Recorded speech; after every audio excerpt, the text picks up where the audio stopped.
dashboards that our operations areas in our county, showing different types of crimes. So burglaries, for example, to show us trends across the county. It's also worked on timelines, specifically like timelines with missing persons cases, so that we're able to quickly track any of our developments and identify patterns and coordinate responses with other agents. Also done crime bulletins for us that we're able to send out to the Virginia Fusion Center as well as other agencies around us. We are looking for wanted persons. That's been very helpful. December the 4th, we traveled to Charlottesville where we went before the Biloxi Commission, where our report was given, and we were granted our 6th consecutive reaccreditation. We're found to be 100% in compliance with all standards.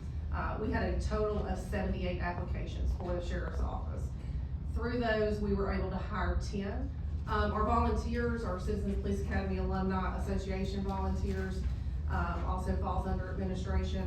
And in 2025, 50 plus events, which covered 810 volunteer hours and saved the tax of $900, which also gave relief to many of our SROs that they were able to be off with their family. This unit, over this year, we served a little over 19,000 civil process papers, anywhere from subpoenas to court, made to show cause, transported 191 prisoners to court.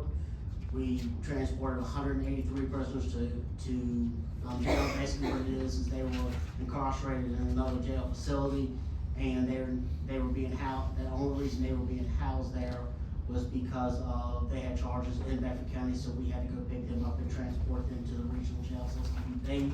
They had a little over 1,466 calls for service, and it ranged anywhere from assault to threat calls to drug offenses, property damage, emergency custody orders, mental health calls, larcenies, motor vehicle accidents, and other calls for the county. Wonderful sponsorships from many of our businesses across the county to supply 105 families with meals this Thanksgiving.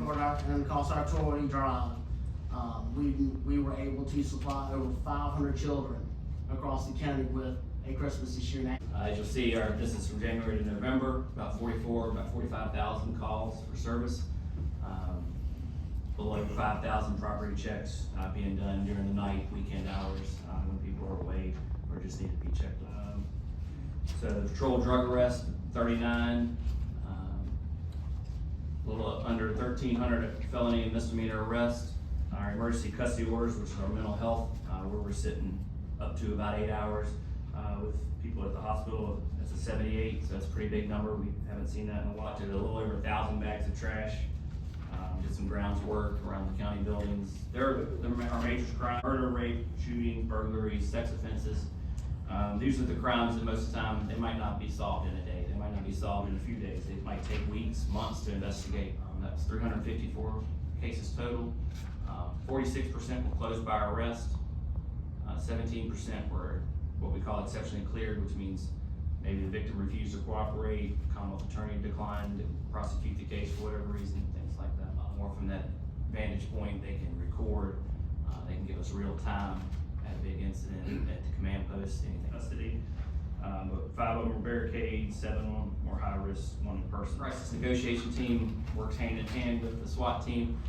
So as you see, the same numbers will be there, 22 deployments, because we were putting them, pre-planned incidents, we're putting them in a vehicle in case we have to make negotiations with that person when we get there versus having to wait and call someone.